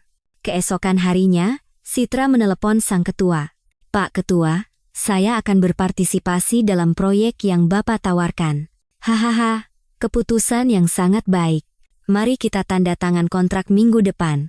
Setelah menutup telepon, Citra menatap keluar jendela. Di kejauhan, Sungai Ciliwung mengalir tenang. Ya, sudah waktunya untuk melebarkan sayap. Sementara itu, kantor Baskoro kosong dan berdebu. Semua karyawan telah pergi, hanya dia yang tersisa. Sialan, semuanya hancur. Baskoro menjambak rambutnya. Ia menelepon Riana puluhan kali, tetapi nomornya sudah lama diganti. Semuanya sudah berakhir. Baskoro meraung seperti binatang di kantor yang kosong. Saat itu, petugas bank datang. Pak Baskoro Wijoyo, karena tunggakan pinjaman lebih dari 6 bulan, kami akan memulai proses penyitaan aset kantor. Tolong, beri saya waktu beberapa hari lagi. Kami sudah cukup menunggu. Para petugas mulai menempelkan stiker sita merah di barang-barang kantor Baskoro. Baskoro benar-benar hancur di tempat. Citra, aku salah. Sayang, aku benar-benar minta maaf. Tetapi penyesalannya sudah sangat terlambat. Malam sebelum peresmian perpustakaan, Citra sendirian di kantor, memeriksa dokumen terakhir. Semua karyawan sudah pulang. Bu Direktur, kami pulang dulu. Iya, kerja bagus semuanya. Sampai jumpa besok di acara peresmian. Saat Citra sedang merapikan gambar rancangan, tiba-tiba pintu kantor terbuka tanpa suara. Di sana berdiri Baskoro dengan penampilan yang sangat kumal dan menyedihkan. Rambutnya acak-acakan, janggutnya tidak dicukur, penampilannya sangat buruk. Citra, bagaimana kau tahu aku di sini? Tanya Citra dengan waspada. Aku lihat di berita, besok hari peresmiannya. Selamat, ya? Baskoro tersenyum lemah. Jadi kau datang ke sini hanya untuk mengucapkan selamat? Bukan. Aku datang karena ada permintaan. Baskoro langsung berlutut di hadapan Citra. Tolong pinjamkan aku uang. Para penagih utang datang setiap hari mengancam akan membunuhku. Citra menatapnya dengan dingin. Bagus sekali. Kau sampai berutang pada rentenir. Wanita itu, si Riana, meninggalkanku dengan utang kartu kredit 5 miliar. Bisnisku bangkrut, aku diusir dari rumah. Baskoro memohon sambil menundukkan kepalanya ke lantai. Hanya sekali ini. Tolong bantu aku sekali lagi. Uang ini pasti akan aku kembalikan sebelum mati. Bangun. Jangan membuat dirimu terlihat lebih menyedihkan lagi. Citra berbalik dengan dingin. Baskoro merangkak dan memegang kaki Citra. Citra, kita sudah hidup bersama 20 tahun. Apa kau lupa semua itu? Seorang manusia yang mencoba membunuh istrinya dengan merusak rem, berani berbicara tentang kenangan? Citra menendang kakinya dengan jijik. Aku benar-benar dimanfaatkan oleh Riana. Dia dari awal hanya mengincar uangku, rengek Baskoro dengan menyedihkan. Menyedihkan dan bodoh. Tapi semua itu adalah hasil perbuatanmu sendiri. Kau menuai apa yang kau tanam. Citra, Aku menyesalinya setiap hari. Kenapa aku melakukan hal gila itu waktu itu? Baskoro menangis tersadu-sadu. Sekarang menyesal pun tidak ada gunanya. Kau mencoba membunuhku dan menghancurkan hidupku. Citra mengeluarkan sebuah amplop dan melemparkannya. Surat cerai. Kau belum menandatanganinya. Tanda tangani sekarang. Baskoro menerima surat itu dengan tangan gemetar.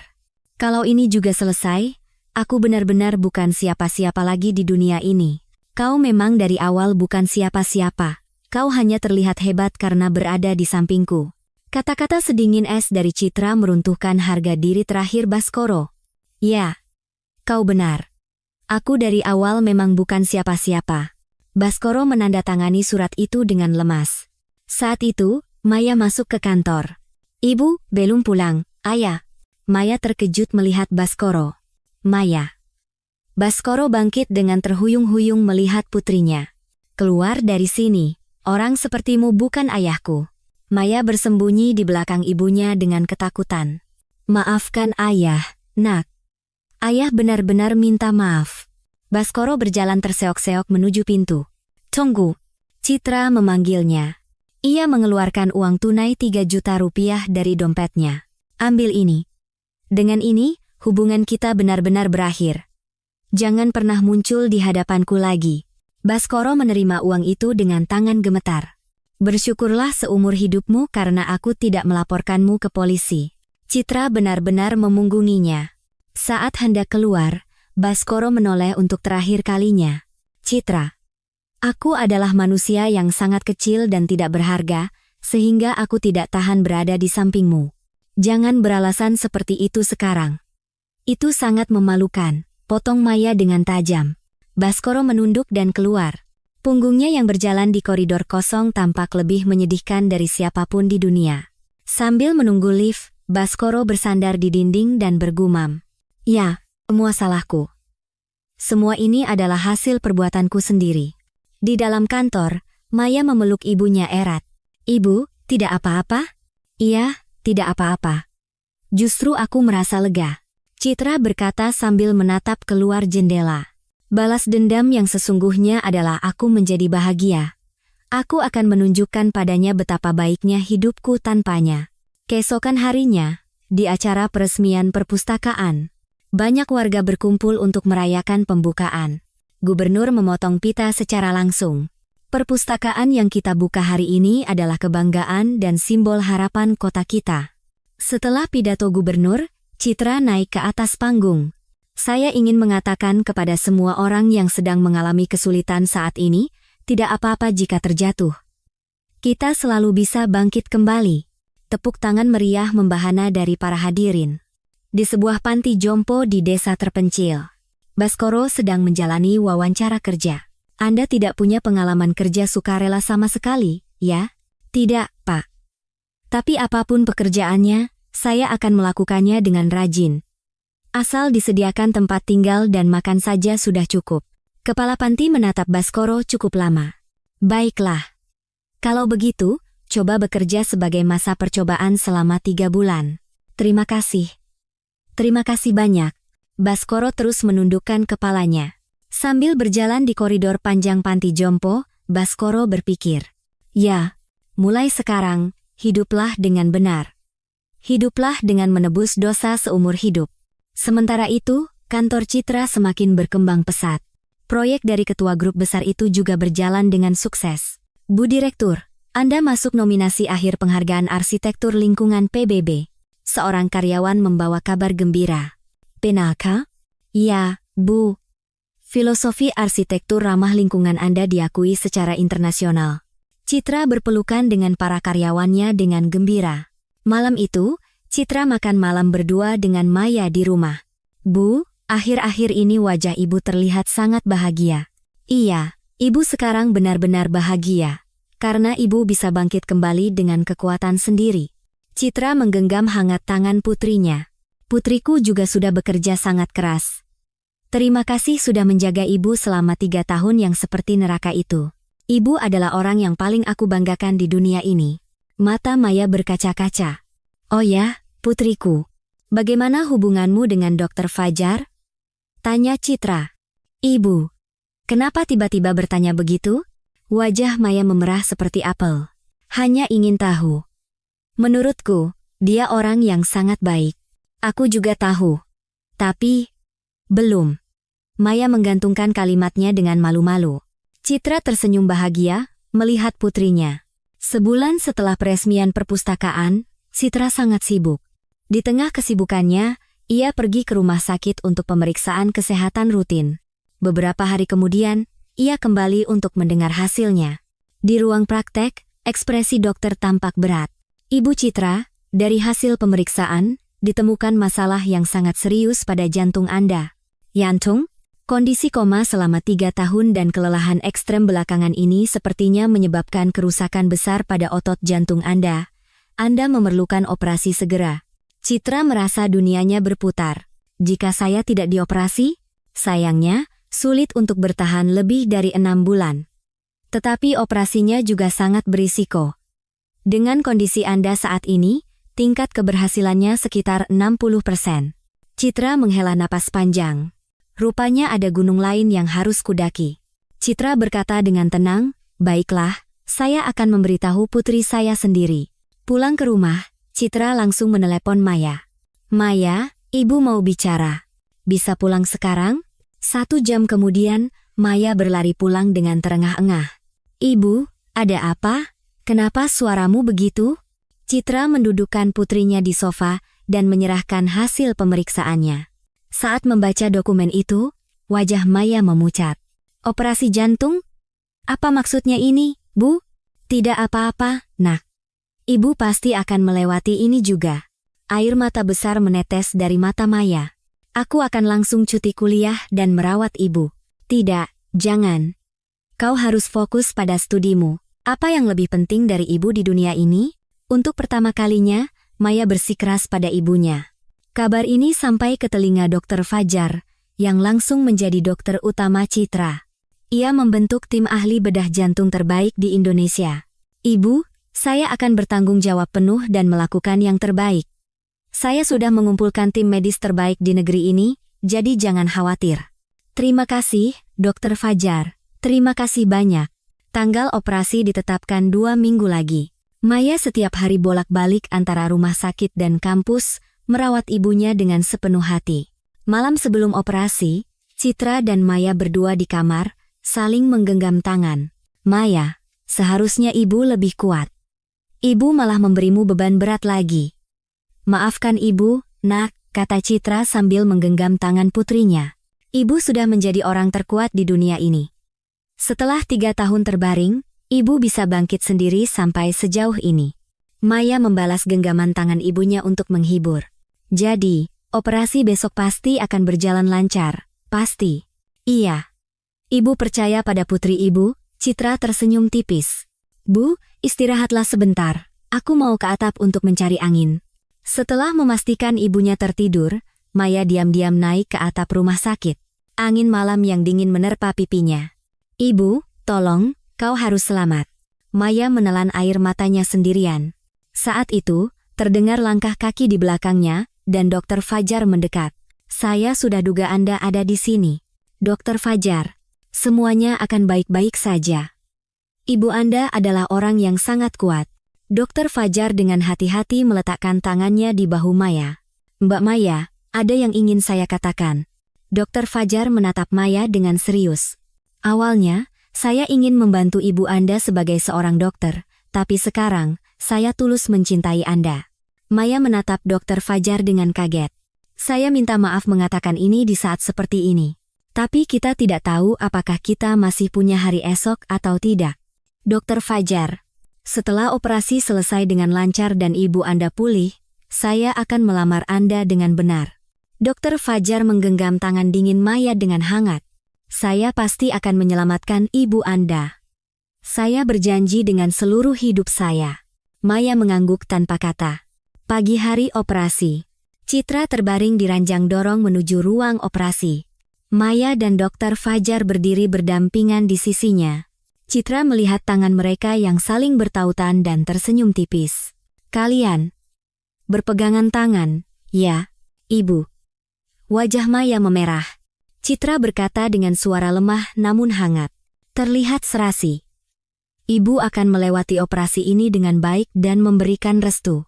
Pintu ruang operasi tertutup rapat. Operasi panjang selama 8 jam dimulai. Di ruang tunggu, Maya menunggu dengan cemas. Rekan-rekan kerja Citra juga satu persatu datang. Bu Direktur orang yang kuat, pasti akan baik-baik saja, hibur Budi. Akhirnya, pintu ruang operasi terbuka. Dokter kepala keluar dan melepas maskernya. Operasi berjalan sangat sukses. Mendengar itu, Maya terduduk lemas dan menangis lega. Terima kasih banyak. Dokter Fajar membantu Maya berdiri dan memeluknya dengan hangat. Syukurlah. Mbak Maya. Di ruang ICU, Citra akhirnya membuka matanya.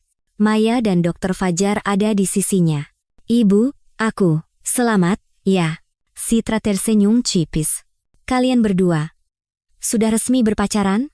Dokter Fahar tersenyum malu-malu. Jika ibu merestui, tentu saja aku restui. Tolong jaga putriku, Dokter Fajar. Citra menggenggam erat tangan mereka berdua. 3 bulan kemudian, Citra secara ajaib pulih sepenuhnya. Ia kembali ke posisinya. Melihat Citra bekerja dengan penuh semangat di kantor, para karyawan merasa lega. Bu Direktur, jangan terlalu memaksakan diri. Baiklah, aku sadar sekarang, bukan uang atau ketenaran, tapi kesehatan adalah yang utama. Citra tersenyum cerah sambil menatap keluar jendela. Di hadapannya, proyek-proyek baru yang cemerlang menanti. Setahun kemudian, di Jakarta Convention Center, acara penghargaan arsitek paling bergengsi di Indonesia sedang berlangsung. Di layar besar, karya-karya luar biasa dari para finalis ditampilkan. Dan, pemenang penghargaan arsitek tahun ini adalah Ibu Citra Sari. Tepuk tangan meriah memenuhi ruangan. Citra perlahan bangkit dan berjalan ke atas panggung. Langkahnya masih hati-hati setelah operasi jantung. Setelah menerima trofi, Citra berdiri di depan mikrofon. Pertama, saya ingin berterima kasih kepada semua orang di dunia ini yang telah memberi saya kesempatan hidup kedua. Maya dan Dokter Fajar yang duduk di antara penonton menyeka air mata mereka. Cincin pertunangan berkilauan di jari manis mereka. Saya pernah jatuh sangat dalam. Selama 3 tahun, saya tidak bisa bangkit. Tetapi putri tercinta saya mengajari saya, cara untuk bangkit kembali di tempat saya jatuh. Citra menatap Maya dan tersenyum hangat. Dan saya sadar. Arsitektur yang sejati bukanlah sekadar membangun gedung, melainkan membangun kembali kehidupan orang-orang yang terluka. Para hadirin yang tadinya riuh menjadi khidmat. Di masa depan, saya akan mendedikasikan kehidupan kedua yang diberikan kepada saya ini untuk membuat arsitektur bagi orang-orang yang terpinggirkan dan menderita di dunia ini. Terima kasih. Saat Citra menunduk dalam-dalam, tepuk tangan berdiri membahana. Setelah acara selesai, permintaan wawancara dari wartawan membanjir. Ibu Citra, apa rencana Anda ke depan? Saya berencana mendirikan yayasan kehidupan kedua. Para wartawan terkejut dan segera mencatat. Yayasan ini akan membantu kemandirian wanita yang menderita karena kekerasan dalam rumah tangga atau kecelakaan tak terduga. Karena mereka juga, seperti saya, sangat membutuhkan kesempatan kedua. Lalu, bagaimana Anda akan mengumpulkan dana untuk yayasan? Seluruh hadiah uang yang saya terima hari ini dan 30% dari keuntungan perusahaan saya akan saya sumbangkan ke yayasan seumur hidup. Saat itu, wartawan lain bertanya dengan hati-hati. Bolehkah kami tahu bagaimana penyelesaian hukum dengan mantan suami Anda, Pak Baskoro Wijoyo? Citra terdiam sejenak. Saya sudah memaafkannya. Saya sadar bahwa kebencian dan dendam pada akhirnya hanya akan merusak hidup saya. Mungkin dia juga sekarang sedang menebus dosanya dengan caranya sendiri. Di Ballroom Hotel, sebuah pesta perayaan untuk Citra diadakan. Tokoh-tokoh terkemuka di dunia arsitektur Indonesia berkumpul. Ketua grup bisnis besar itu mendekat dan menjabat tangannya. Bu Citra, selamat. Ini adalah penghargaan yang pantas Anda dapatkan. Terima kasih, Pak Ketua. Grup kami juga ingin berpartisipasi dalam niat mulia Anda. Kami akan menyumbangkan 10 miliar rupiah untuk Yayasan Kehidupan Kedua. Citra terkejut. Pak Ketua, jumlah sebesar ini. Ini bukan uang, ini adalah rasa hormat saya atas keberanian Anda. Saat itu, Pak Hartono mengambil mikrofon. Hahaha, saya juga tidak bisa tinggal diam. Saya akan menyumbangkan 5 miliar rupiah untuk yayasan. Bu Citra adalah penolong yang telah mengubah hidup cucu saya. Dimulai dari situ, pengusaha lain berlomba-lomba menyatakan niat untuk berdonasi. Dalam sekejap, dana sebesar 20 miliar rupiah terkumpul. Citra terharu hingga tercekat. Bapak dan Ibu sekalian, saya akan mendedikasikan seumur hidup saya agar kebaikan hati Anda semua tidak sia-sia. Di sudut pesta, Maya dan Dr. Fajar sedang mengobrol mesra. Hari ini ibu kita benar-benar yang paling keren di dunia, kan? Dokter, Fajar menggenggam hangat tangan Maya. Kamu juga hebat. Selama beberapa tahun terakhir, kamu tetap di sisi ibumu sampai akhir. Nanti saat kita menikah, betapa bahagianya ibu, ya. Maya tersenyum bahagia seperti anak kecil. Jika kamu mengizinkan, aku ingin segera memberinya cucu yang lucu. Dr. Fajar menatap Maya dengan mata penuh cinta. Saat itu, Citra mendekati mereka. Anak-anakku, apa yang sedang kalian bicarakan dengan begitu mesra? Ibu, selamat. Maya memeluk ibunya erat. Ibu, kami sangat bangga, kata Dr. Fajar dengan tulus. Terima kasih. Berkat kalian berdua, aku bisa sampai sejauh ini. Citra memandang keduanya bergantian. Jadi, kapan tanggal pernikahannya? Wajah Maya memerah karena malu. Kami berencana sekitar musim semi tahun depan, Bu, jawab Dr. Fajar dengan mantap. Bagus sekali. Gedung pernikahannya, biar ibu yang rancang. Mereka bertiga tertawa dengan tawa paling bahagia di dunia. Keesokan harinya, kisah Citra menjadi berita utama di semua surat kabar. Dari kondisi vegetatif menjadi pemenang penghargaan arsitek Indonesia, kisah kebangkitan ajaib, pengumuman pendirian Yayasan Kehidupan Kedua, dana 50 miliar terkumpul dalam sehari. Telepon di kantor Citra tak henti-hentinya berdering. Ibu Citra, kami juga ingin berdonasi untuk yayasan. Kami ingin membuat film dokumenter tentang hidup Anda. Saat itu, Budi berlari masuk dengan suara bersemangat. Bu Direktur, dalam seminggu, dana donasi yayasan sudah lebih dari 50 miliar. Dan barusan pemerintah juga menghubungi, akan mendukung yayasan secara aktif. Malam itu, Citra menatap keluar jendela. Sekarang, aku benar-benar bisa membantu banyak orang di dunia ini. Malam itu, Citra pulang ke rumah. Ia mengeluarkan album foto lama dari atas meja. Ia membalik-balik foto-foto di mana ia tertawa bersama Baskoro. Kenangan masa bahagia terlintas. Aku tidak membencimu lagi, juga tidak merindukanmu. Kau hanyalah kenangan samar dalam hidupku. Citra diam-diam menatap album foto. 2 tahun kemudian, di hari musim semi yang cerah. Di sebuah kapel kecil yang dirancang sendiri oleh Citra untuk putri tercintanya, persiapan pernikahan sedang berlangsung. Ruang upacara kecil yang terbuat dari kaca dan kayu itu dipenuhi bunga-bunga musim semi yang harum. Di ruang rias pengantin, Citra menatap Maya yang mengenakan gaun pengantin putih. Astaga! Kapan putriku tumbuh dewasa dan akan menikah? Ibu, jangan menangis. Nanti riasannya luntur. Maya tersenyum sambil menyeka air mata ibunya dengan lembut. Anak kecil yang dengan sabar menjaga di kamar rumah sakit yang dingin selama 3 tahun itu, sekarang menjadi istri seorang pria. Citra merapikan kerudung putih putrinya.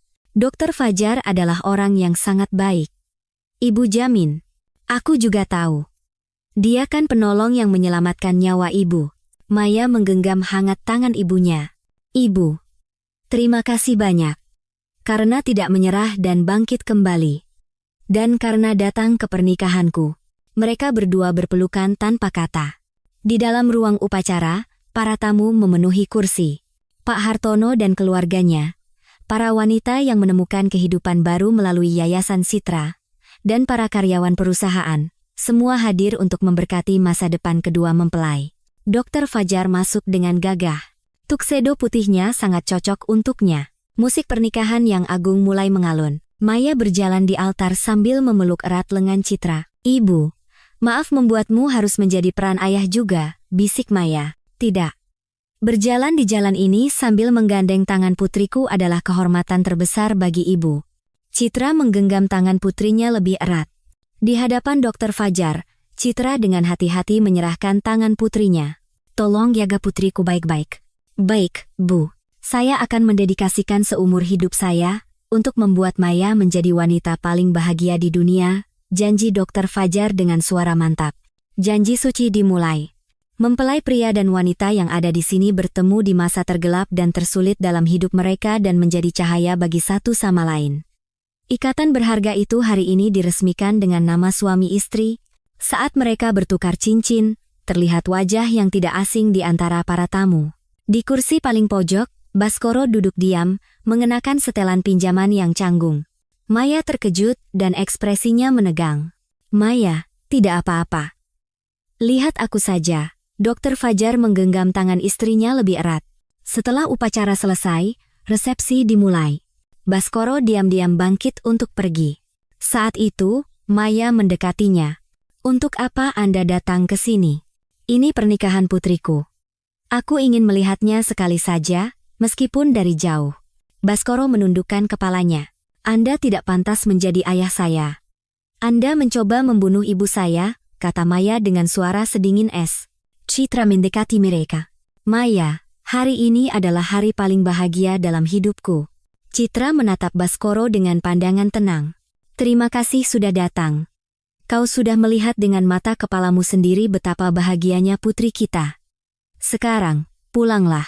"Citra, terima kasih sudah merestui pernikahan putri kita," kata Baskoro. Citra menggandeng tangan Maya dan berbalik dengan tegas. Baskoro menatap punggung mereka dan diam-diam menangis. "Maafkan aku. Aku benar-benar minta maaf.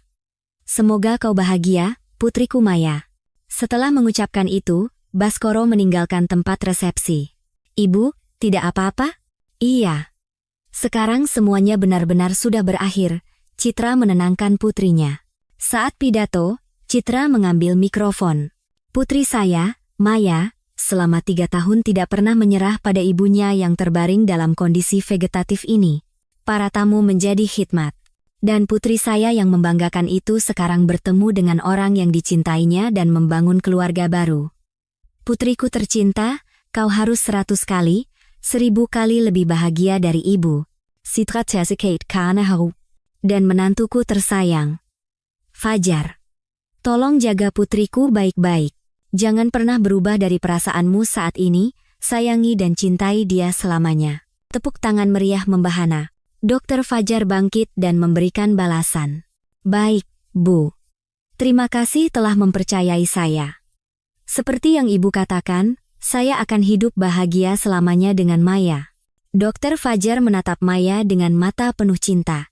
"Maya, setelah bertemu denganmu, hidupku menjadi lengkap. Aku cinta kamu." Air mata kebahagiaan mengalir dari mata Maya. "Aku juga cinta kamu, Fajar." Para tamu bersorak dan memberkati mereka. Pak Hartono mendekat dan memberikan selamat. "Bu Citra, melihat seluruh keluarga bahagia seperti ini, hati saya ikut hangat.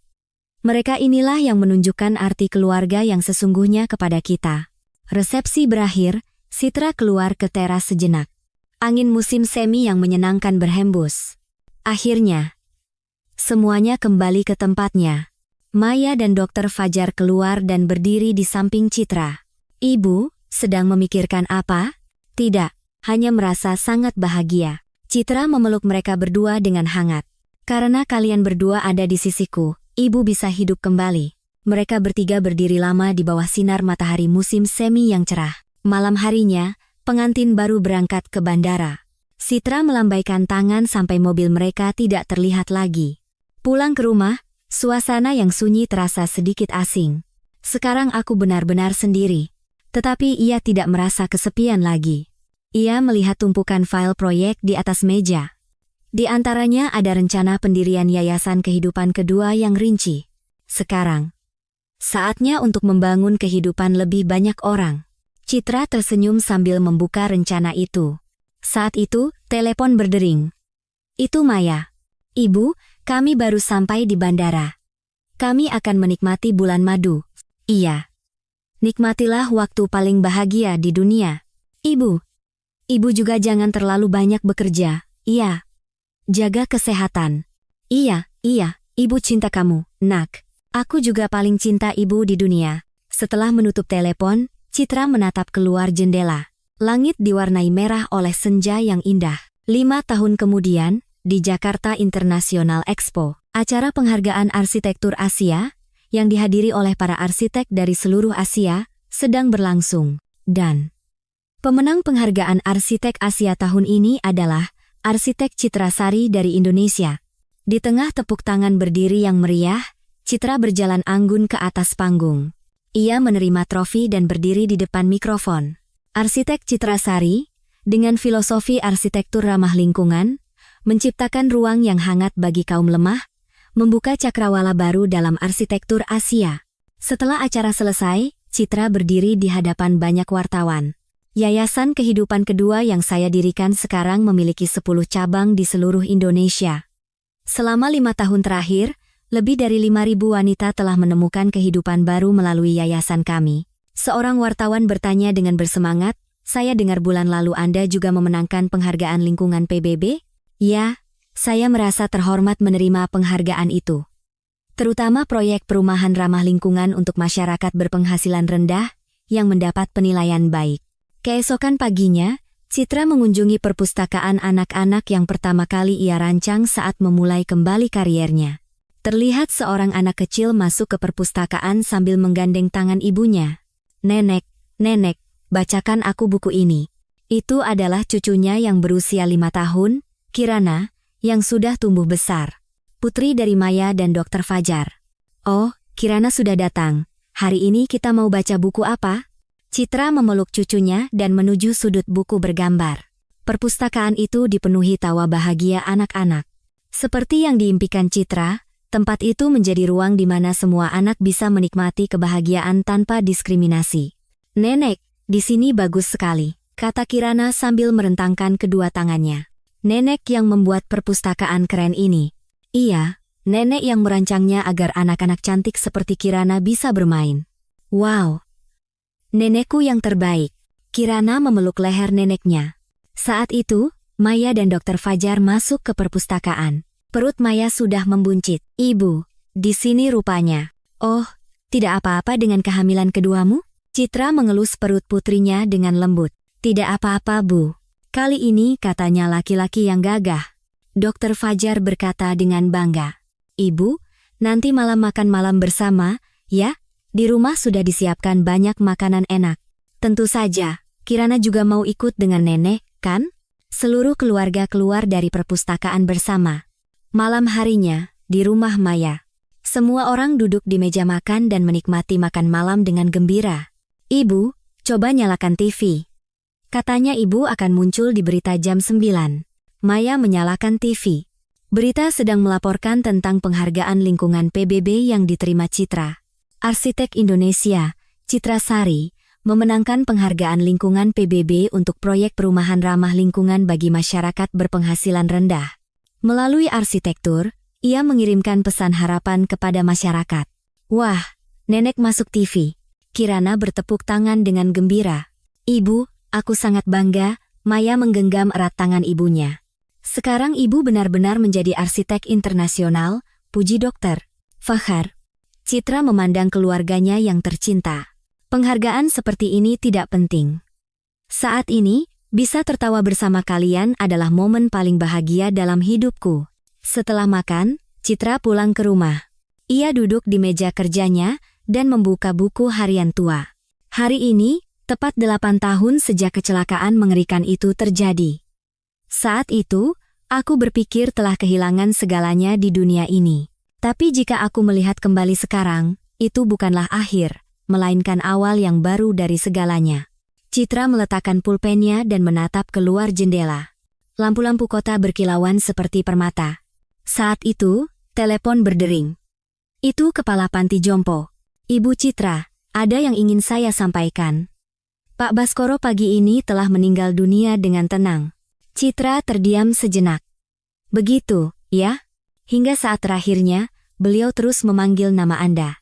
Mengatakan bahwa beliau sangat menyesal dan memohon pengampunan. Saya mengerti. Untuk proses pemakaman, karena tidak ada keluarga, kami akan melakukannya dengan sederhana di panti kami. Biaya pemakamannya akan saya kirimkan. Tolong urus dengan baik agar kepergiannya tidak sepi. Saya akan datang diam-diam sebelum pemakaman selesai. Setelah menutup telepon, Citra mengeluarkan sebuah foto lama dari laci yang dalam. Foto masa mudanya, tertawa ceria bersama Baskoro. Semoga kau beristirahat dengan tenang di sana. Aku juga sudah sepenuhnya memaafkanmu. Citra memasukkan kembali foto itu ke dalam laci. Keesokan harinya, di kantor Yayasan Kehidupan Kedua.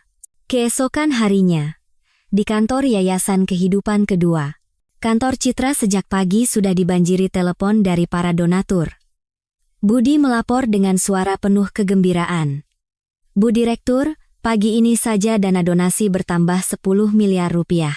Citra bertanya tak percaya. Benarkah? Iya, Bu.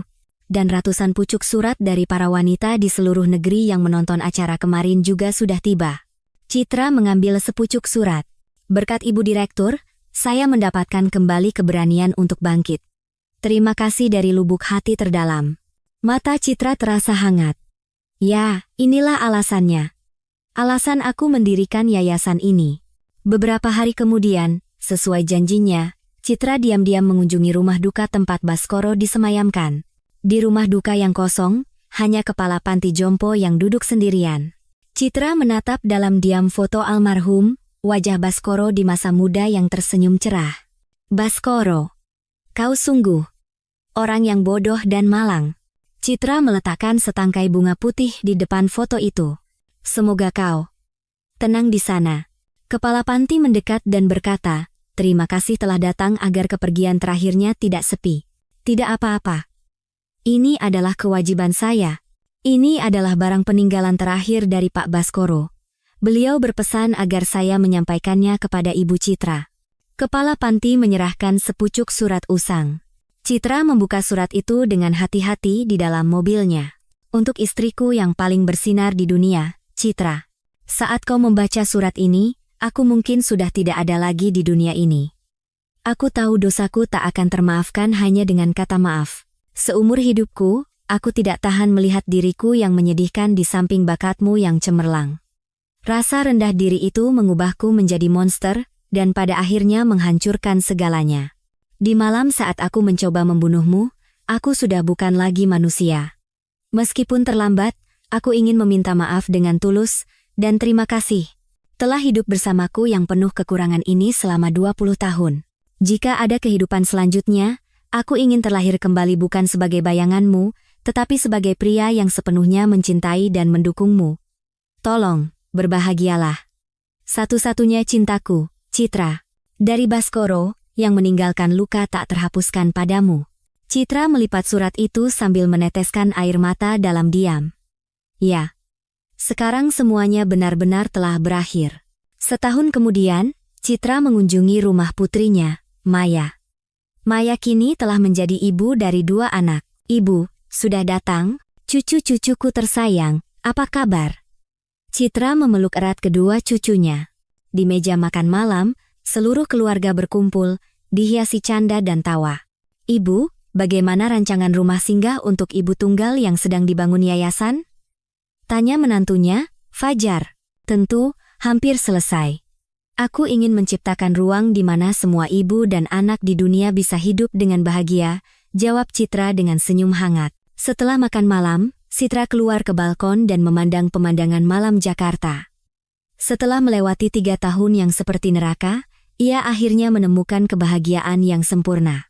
Keluarga yang ia cintai, dan pekerjaan yang memungkinkannya mewujudkan impian. Semua ini adalah hadiah dari kehidupan keduanya. Terima kasih untuk semua momen ini. Citra berbisik pelan sambil menatap langit malam. Di wajahnya, tersungging senyum yang paling damai dan bahagia di dunia.